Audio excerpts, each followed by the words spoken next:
الريال هذا الحلم، وبالتالي يريد العودة للمباراة. وديفيد فيا الآن يحاول العودة لبرشلونة. الله الله،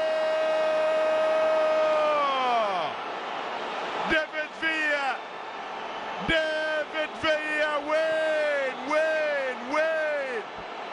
في الجول،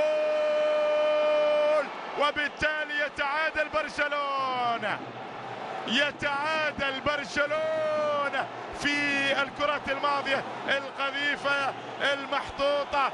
تحرك ميسي فجاءت خطورة برشلونة، تقدم بها. الله الله الله، مثل هدفه في دوري الأبطال في مرمى فاندر سار. هنا اختار حقيقة مرمى كاسياس وحطها وين؟ حطها في مرمى كاسياس بهذه الجودة الكبيرة والجميلة، وبالتالي يعود فريق برشلونة من الفرصة الأولى، يأتي التعادل وتأتي الفرحة